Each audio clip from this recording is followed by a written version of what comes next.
Пештерите претставуваат едни од неистражените природни богатства во Македонија. Со тајните кои ги кријат, тие претставуваат вистински заборавени архиви.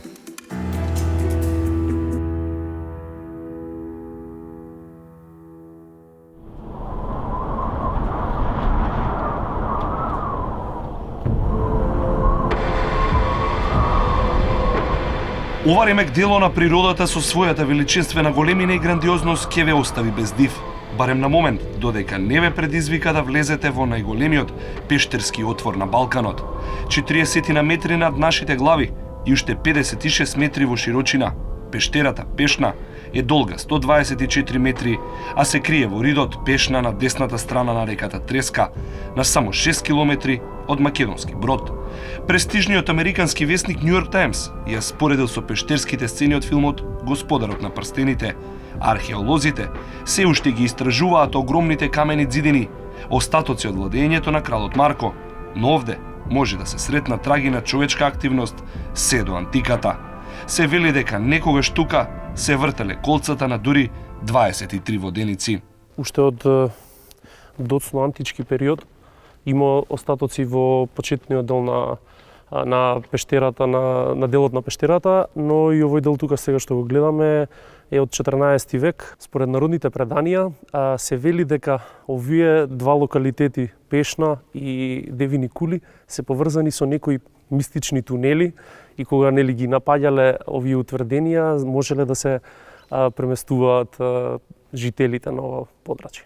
Самиот отвор на пештерата нуди потенцијал за пред се вежбање на спелеолошки техники кои што ни се на нас доста битни во делот со спелеологијата и истражувањето на пештерите.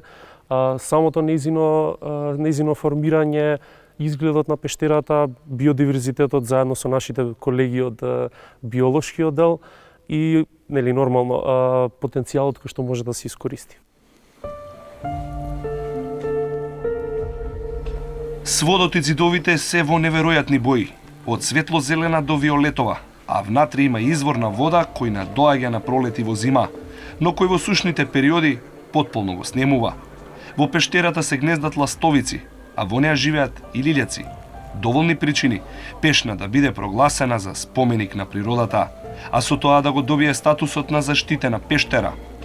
Со овој статус и со напори на спелеолошките друштва, Пешна добива поплочена патека, мост за наблюдување на врутокот, заштитена ограда, капија и информативна табла која е оштетена од несовесни посетители.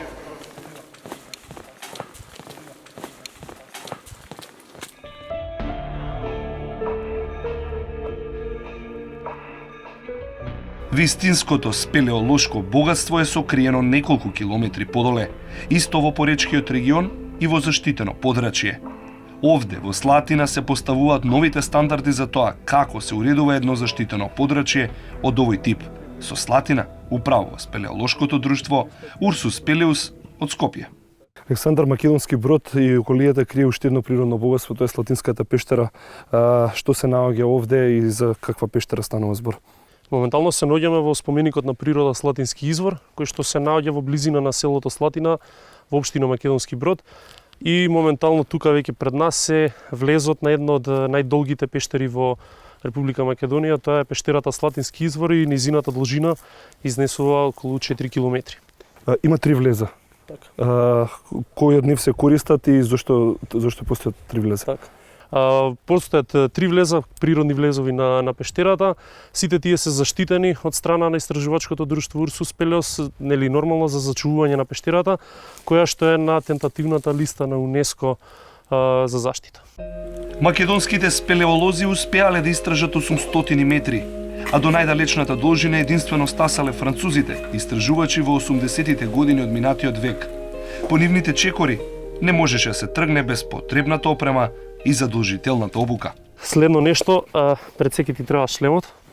Значи да го ставиме шлемот. И нормално никогаш не треба шлемот да се извади пред да влеземе во самата пештера. Испраќаме порака до нашите сотимци во истражувачкото друштво Урсус Пелеус. Кога влегуваме, колку луѓе и колку е планирано време на истражувањето, се со цел да може да имаат мониторинг на нашата работа и да може да ја пратат, нели, се случуваат незгоди, да бидеме максимално безбедни.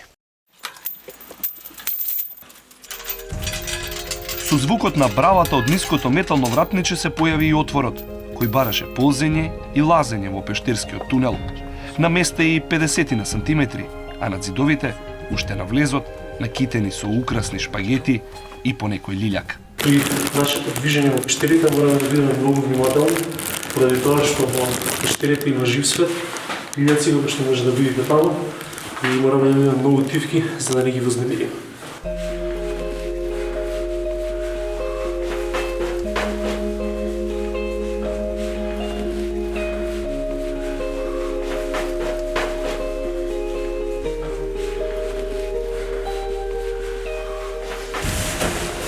Метар по метар, тимот го освојуваше каналот на пештерата во кој заради сушната сезона немаше вода. А како одевме навнатре започна да се појавуваат украсите. Во пештерата Слатински извор има украси од 3 групи. Украси формирани од вода што тече и вода прокапница. Украси формирани од капиларна вода и басенски депозити или сталагмити и сталактити, обединети под прифатениот назив пештерски украси, создавани од природата повеќе од 50.000 години, капка по капка. Александар, каде се наоѓаме точно?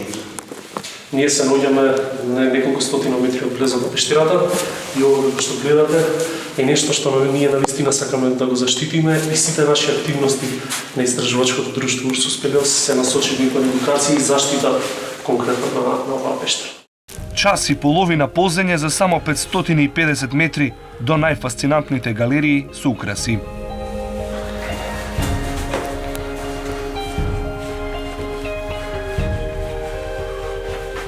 Слатински извор го носи приматот на една од најубавите пештери со кои Македонија располага, а ужива статус на заштитено подрачје од 1970 година.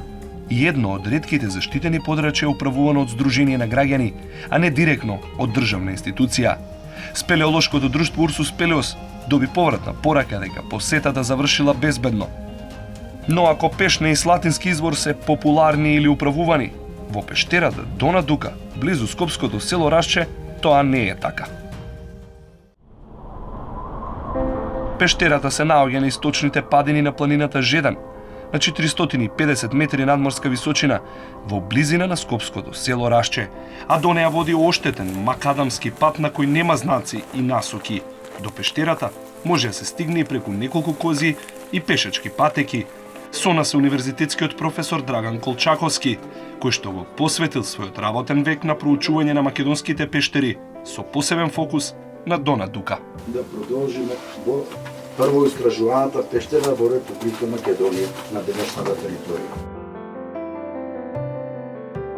Петар Јовановиќ истражува пештерата во должина од 200 метри, а следните истражувања, 59 година објавени резултатите во еднословенечко списание од професорот Манакови, што е мојот професор по геоморфологија, истражувањата на пештерата се продолжени и вкупната нејзина должина сега на сите канали е 650 метри. Пештерата е богата и со пештерски украси од различен вид. Во хидрографски поглед, Дона Дука представува сува пештера, но богата со жив свет. Во овој посебен биотоп, значи каде што владее постојана темнина, константна температура во текот на годината околу 12 степени Целзиус, постојано влага и исклучително мало количество на хранливи материи, сепак постојат живи организми кои се присутни во оваа пештера и прилагодени на таквиот начин на живот. Дона Дука, покрај својата вредност, останува незаштитена од посетители и без активен управувач. Доаѓа местното население, овде може да забележите прави некои графити. На почетокот на пештерата се фрла различен отпад и така натака. Горе на самата пештера има некое трло или што директно загрозува пештерата. И од сите овие причини пред 7-8 години направивме еден мал елаборат, студија за оваа пештера да се заштити, да се прогласи како споменик на природата.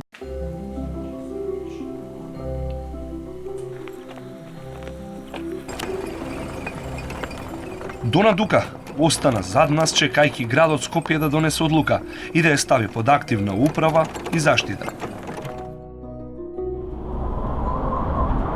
Трагајќи по заборавените природни архиви, патот не водеше до еден природен практичен учебник на генерации студенти на Природно-математичкиот факултет, а сега пештера чишто пристап е уништен од градежниот налет за потребите на автопатот Демиркапија Смоквица. Бела вода е пештера која се наоѓа во варовнички систем, составен од десетина пештери, распоредени во Демиркаписката клисура. Таа е значајна поради своите биолошки и спелеолошки вредности. Во сифонските делови на пештерата се јавуваат повремени езера. Создадена е со карсна ерозија во варовнички карпи со јурска старост, односно карпи стари околу 160 милиони години. До средината на 80-тите години ова беше нашата најголема пештера со вкупна должина од 955 метри. На крајот на пештерата, интересно и тоа да се каже, има едно помалечко езеро. Друга карактеристика на оваа пештера што не се располага со некои пештерски украси, меѓутоа самиот пристап до неја е доста погоден. Демиркаписката клисура е со закон заштитено подрачје поради своите исклучително природни вредности, а општинските власти без средства од државниот буџет се сомневаат дека ќе успеат да ги заштитат, одржуваат и туристички промовираат пештерите заедно со оваа клисура. Бидејќи нашава општина е мала општина со човечки капацитет, мораме да бидеме фокусирани на развој на туризмот како стопанска гранка, ама сепак едно такво контролирано развивање на туризмот со големо внимание кон влијанието на животната средина. Природата ги формирала пештерите во неубавите ридско-планински предели, меѓу клисури и речни теченија. Таков е и Демиркапискиот систем на пештери, кој се наоѓа во близина на Иберлиската клисура. Природно катче на јаворите, планинарите, искачувачи и влюбеници на природата.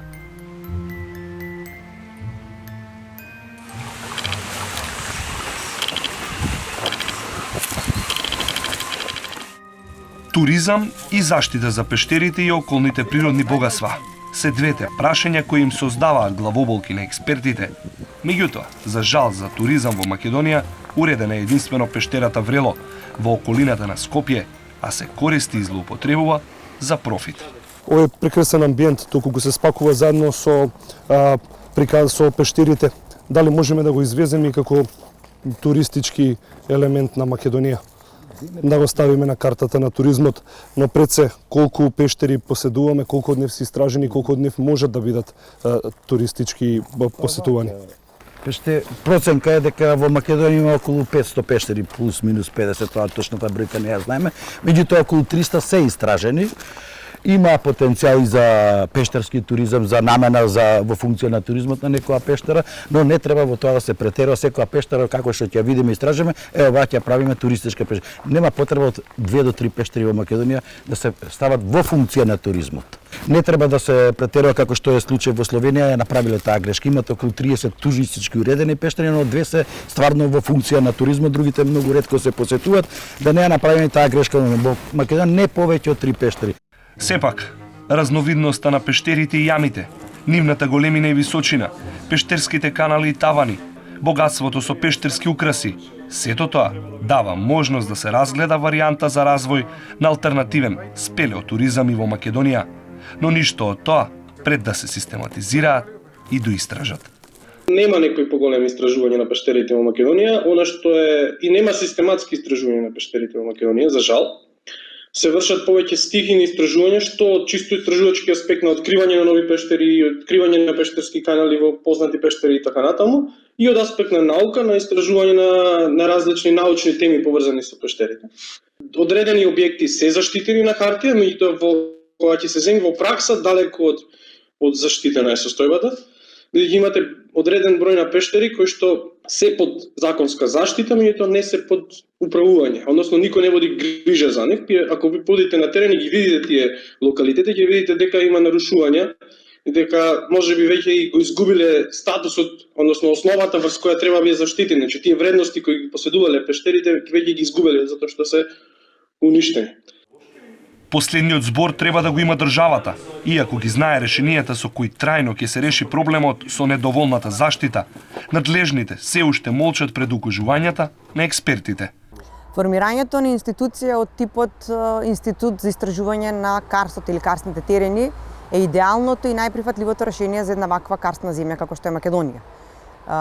Тој институт би значил дека ќе врши постојан мониторинг на карстот, ќе ги утврдува мерките за заштита на карстот и карстните води, ќе ги утврдува последиците кои што може да настанат од загадувањето на самите карстни терени и нормално ќе предлага мерки на самата држава кои што треба да ги спроведе во интерес на подоброто утре за вода за пиење. Научниците ги вреднуваат пештерите како природни подземни лаборатории. Од голема важност е фактот што пештерите и другите процепи во варовничките карпи се директни носители на системите на подземни води. Пештерите во себе кријат тајни, постари од сите пишани истории за нашата држава. Потребно е пештерите и да ги изучуваме, но и да ги заштитиме. Преку проучувањето на земјините длабочини го продлабочуваме знаењето и за нашето постоење.